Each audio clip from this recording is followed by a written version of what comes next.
একবার একটি শহরের রেল স্টেশনে একটি ভিখারি থাকতো। ওই ভিখারি সেখানে আসা ট্রেনগুলোতে যে সমস্ত যাত্রী বসে থাকতো তাদের কাছে থেকে ভিক্ষা চেয়ে নিজের পেট ভরাতো।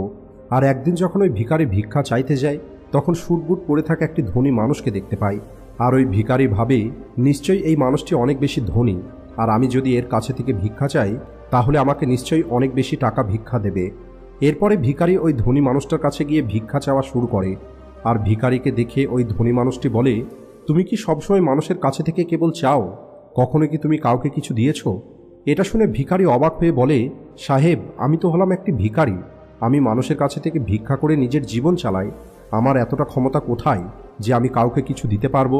এরপরে ওই ধনী লোকটি বলে, যেহেতু তুমি কাউকে কোনো কিছু দিতে পারবে না, তাহলে তোমারও কারোর কাছে থেকে কোনো কিছু চাওয়ার অধিকার নেই।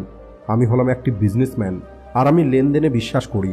যদি তোমার কাছে আমাকে দেওয়ার মতো কিছু থাকে তাহলে আমি তার পরিবর্তে তোমাকে কিছু দিতে পারি, আর যদি তুমি আমাকে কিছু দিতে না পারো তাহলে আমিও তোমাকে কোনো কিছুই দিতে পারবো না। এরপরে ওই ধনী লোকটি ট্রেন থেকে নেমে পড়ে এবং সেখান থেকে চলে যায়। এদিকে ভিখারি বসে বসে ওই বিজনেসম্যানের বলা কথাটি ভাবতে থাকে। ভিখারি ভাবে যে আমি এতদিন পর্যন্ত ভিক্ষা করছি, এমন কথা তো আমাকে আজ পর্যন্ত কেউ বলেনি। যদিও ওই বিজনেসম্যান খারাপ কিছু বলেনি, সত্যিই তো আমি যদি কাউকে কোনো কিছু দিতে না পারি তাহলে আমি কি করে অন্য মানুষের কাছে থেকে চাইতে পারি? আর এরপরে ওই ভিখারি ভাবে, হয়তো এই কারণেই মানুষজন আমাকে বেশি টাকা দিতে চায় না, কারণ ওই ভিক্ষার পরিবর্তে আমি কোনো মানুষকেই কোনো কিছু দিতে পারি না। এরপরে ভিখারি ভাবে, কিন্তু আমি তো একজন ভিখারি, আমি অন্য একটি মানুষকে কি দিতে পারি? আমার কাছে দেবার মতো তো কিছুই নেই। কিন্তু এই কথাটাও সত্যি, আমি আর কতদিন একটি মানুষকে কোনো কিছু না দিয়ে কেবল মানুষের কাছে চাইতে থাকবো? আর সবশেষে ভিখারি সিদ্ধান্ত নেয়, আজকের পরে যে মানুষই তাকে ভিক্ষা দেবে, আজ থেকে ওই ভিখারি তাকে তার পরিবর্তে কিছু না কিছু অবশ্যই দেবে। কিন্তু এখন ভিখারির ব্রেনে এই কথাটা চলছিল, যেহেতু সে নিজেই একটি ভিখারি, তাহলে ভিক্ষার পরিবর্তে সে অন্যদের কি দিতে পারে? আর এই কথাটা চিন্তা করতে করতে দুদিন পার হয়ে যায়। আর ওই দুদিন পর্যন্ত ভিখারি কোনো রকমের ভিক্ষা করেনি। আর ওই ভিখারি 2 দিন পর্যন্ত নিজের প্রশ্নের উত্তর খুঁজে পায়নি। আর তৃতীয় দিন যখন ওই ভিখারি স্টেশনে বসেছিল তখন ওই ভিখারি স্টেশনের ওপারে থাকা কিছু ফুল গাছ দেখতে পায়, যে গাছগুলোতে অনেক ফুল ফুটেছিল। এরপরে ভিখারি ভাবে, আমি যদি আমাকে ভিক্ষা দেবার পরিবর্তে মানুষকে একটা করে ফুল দিই তাহলে কেমন হয়? আর এরপরে ভিখারি সিদ্ধান্ত নেয় যে সে আজ থেকে ভিক্ষার পরিবর্তে একটি করে ফুল দেবে। আর এটা ভেবে ওই ভিখারি কিছু ফুল সেখান থেকে ছিঁড়ে নেয়। আর এরপরে সেই ফুল হাতে নিয়ে ট্রেনে ভিক্ষা করার জন্য পৌঁছে যায়। আর যখনই ওই ভিখারিকে কেউ ভিক্ষা দিত, ওই ভিখারি সামনের মানুষটিকে একটি ফুল দিত, আর ওই ফুলটা মানুষ খুশি হয়ে নিজের কাছে রেখে দিত। এখন ভিখারি প্রতিদিন ফুল ছিঁড়ে নিয়ে আসতো, আর যাদের কাছে থেকে ভিক্ষা নিত তাদেরকে একটা করে ফুল দিয়ে দিত। আর কিছুদিনের মধ্যেই ওই ভিখারি এটা দেখতে পায় যে এখন তাকে অনেক বেশি মানুষ ভিক্ষা দেওয়া শুরু করেছে। যতক্ষণ পর্যন্ত তার কাছে ফুল থাকতো ততক্ষণ পর্যন্ত মানুষ তাকে বেশি বেশি ভিক্ষা দিত, কিন্তু যখনই ফুল শেষ হয়ে যেত তখন তাকে আর কেউ ভিক্ষা দিত না। আর এভাবেই প্রতিদিন চলতে থাকে। আর একদিন যখন ওই ভিখারি ভিক্ষা করার জন্য ট্রেনে ওঠে তখন ওই ভিখারি দেখতে পায় সেই বিজনেসম্যানটা ট্রেনে বসে আছে, যার কারণে সে আজ ভিক্ষার পরিবর্তে মানুষকে ফুল দেওয়া শুরু করেছে। এরপরে ওই ভিখারি দ্রুত ওই বিজনেসম্যানের কাছে পৌঁছে যায় আর ভিক্ষা চাওয়ার পরে বলে, আজ আমার কাছে আপনাকে দেওয়ার জন্য কিছু আছে, আপনি আমাকে ভিক্ষা দিন, তাহলে এর পরিবর্তে আমি আপনাকে কয়েকটা ফুল দেব। এরপরে ওই বিজনেসম্যান ওই ভিখারিকে কিছু টাকা দেয়, আর ওই ভিখারি কিছু ফুল ওই বিজনেসম্যানকে দিয়ে দেয়। ওই বিজনেসম্যানের ভিখারির এই ব্যবহারটা খুবই ভালো লাগে। আর ওই বিজনেসম্যান বলে, আজ তো তুমিও আমার মতো একটি বিজনেসম্যান হয়ে গেছো। এটা বলার পরেই ফুল নিয়ে ওই বিজনেসম্যান স্টেশনে নেমে পড়ে এবং সেখান থেকে চলে যায়। এদিকে আরও একবার ওই বিজনেসম্যানের বলা কথা ওই ভিখারি চিন্তা করা শুরু করে। ওই ভিখারি ভাবে যে আমি কি করে বিজনেসম্যান হতে পারি। আর অনেক ভাবার পরে ওই ভিখারি বুঝতে পারে এখন সেও জীবনে সফল হতে পারবে, কারণ এখন সে সফলতার সিক্রেটটা জেনে গেছে। এরপরে ভিখারি ট্রেন থেকে নেমে পড়ে আর জোরে চিৎকার করে আকাশের দিকে তাকিয়ে বলে, আমি কোনো ভিখারি নই, আমি হলাম একটি ব্যবসায়ী। আমিও ওই ধনী বিজনেসম্যানের মতোই হতে পারবো, আমিও ধনী হতে পারবো। আর যখন চিৎকার করে ভিখারি এই সমস্ত কথা বলছিল, চারপাশের লোকজন ওই ভিখারিকে দেখে ভাবছিল হয়তো সে পাগল হয়ে গেছে। আর পরের দিন থেকে ওই ভিখারিকে স্টেশনে আর দেখতে পাওয়া যায়নি।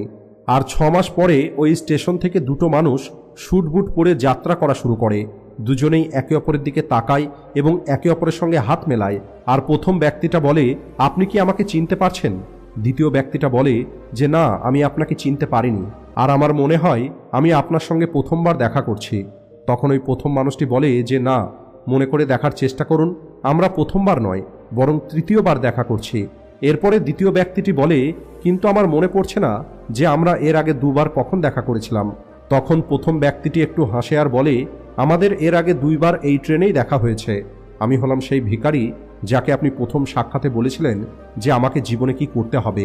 আর দ্বিতীয়বার যখন দেখা হয়েছিল তখন আপনি আমাকে বলেছিলেন যে আমি আসলে কে। এরপরে দ্বিতীয় ব্যক্তিটি হাসে আর অবাক হয়ে বলে, আমার মনে পড়েছে, তুমি কি সেই ভিখারি যাকে আমি একবার ভিক্ষা দিতে মানা করে দিয়েছিলাম, আর দ্বিতীয়বার আমি তোমার কাছে থেকে কিছু ফুল কিনেছিলাম।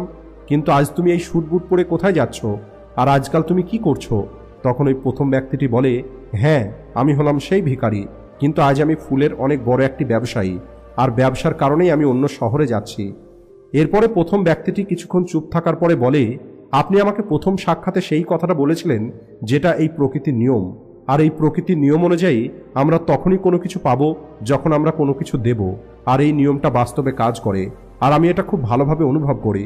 কিন্তু তারপরেও আমি সবসময় নিজেকে ভিখারি মনে করতাম, আর এর বাইরে আমি কখনোই কোনো কিছু চিন্তা করিনি। আর দ্বিতীয়বার যখন আপনার সঙ্গে আমার দেখা হয় তখন আপনি যখন আমাকে বলেছিলেন আমি একটি বিজনেসম্যান হয়ে গেছি, তখন আমি এটা বুঝে নিয়েছিলাম যে মানুষ আমাকে এত বেশি ভিক্ষা কেন দিচ্ছে। কারণ তারা আমাকে ভিক্ষা দিচ্ছিল না, বরং তারা ওই ফুলের মূল্য দিচ্ছিল। প্রতিটা মানুষ আমার ফুল কিনে নিচ্ছিল, কারণ এর থেকে সস্তায় অন্য কোথাও ফুল পাবে না। আমি মানুষের চোখে একটি ছোট ব্যবসাদার ছিলাম, কিন্তু নিজের চোখে আমি একটি ভিখারিই ছিলাম। আর আপনার বলার পরে আমি বুঝতে পারি যে আমি একটি ছোট ব্যবসায়ী। আর এরপরে আমি ট্রেনে মানুষকে ফুল দেওয়ার কারণে যে টাকা রোজগার করেছিলাম সেই টাকা দিয়ে আমি অনেক ফুল কিনে নিই আর ফুলের ব্যবসা করা শুরু করে দিই। এখানকার মানুষের ফুল অনেক পছন্দ, আর তাদের এই পছন্দ আমাকে আজ ফুলের অনেক বড় একটি ব্যবসায়ী তৈরি করে দিয়েছে। এই দুটো ব্যবসায়ী এখন অনেক খুশিতে ছিল, আর তারা তাদের স্টেশনে আসার পরে ট্রেন থেকে নেমে পড়ে এবং নিজের নিজের রাস্তায় চলে যায়। বন্ধুরা, এই গল্প থেকে আমরা অনেক কিছু শিখতে পারি। গল্পে প্রথম যে বিজনেসম্যানটা ছিল উনি গিভ অ্যান্ড টেক এই পলিসিটাকে খুব ভালোভাবে জানতেন। পৃথিবীর যত বড় বড় বিজনেসম্যান আছে তারা প্রত্যেকেই এই গিভ অ্যান্ড টেক পলিসিটা ব্যবহার করে, আর এর ফলেই তারা আজ এত বড় বিজনেসম্যান হতে পেরেছে। আর এই নিয়মটাই ওই ভিখারিকে শেখায়। ভিখারি এই নিয়মটাকে নিজের জীবনে প্রয়োগ করে, আর তার পরিণামটা তার জীবনে খুব দ্রুত দেখতে পায়।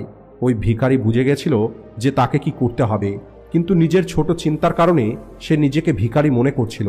সে নিজেকে চিনতে পারেনি, সে নিজের আত্মসম্মানটাকে বুঝতে পারেনি, যার কারণে সে তার চিন্তাটাকে পরিবর্তন করতে পারেনি। তাই যদি আপনিও আপনার চিন্তাকে পরিবর্তন করে নেন তাহলে আপনি যে কোনো কিছু অর্জন করতে পারবেন। যদি আমরা নিজেকে ছোট মনে করতে থাকি তাহলে আমরা ছোট হয়েই থেকে যাব। জীবনে বড় হবার জন্য আমাদের চিন্তাকে পরিবর্তন করতেই হবে। আমাদের নিজের সম্পর্কে বড় কিছু চিন্তা করতে হবে, তারপরেই আমরা জীবনে বড় হতে পারবো। এই গল্পে যে ভিখারি, সে নিজেকে ভিখারি মনে করত, আর সে ভিখারি হয়েই ছিল। কিন্তু যখনই ভিখারি জানতে পারে সে আসলে একটি ব্যবসায়ী, তখন সে তার চিন্তাকে পরিবর্তন করে নেয়, আর এই কারণেই তার জীবনটাও পরিবর্তন হয়ে যায়। তাই আপনিও আপনার সম্পর্কে চিন্তা পরিবর্তন করুন, তাহলে একদিন আপনার জীবনও পরিবর্তন হয়ে যাবে। সবশেষে ভিডিও ভালো লাগলে ভিডিওটিকে লাইক ও শেয়ার করতে ভুলবেন না। Thanks for watching.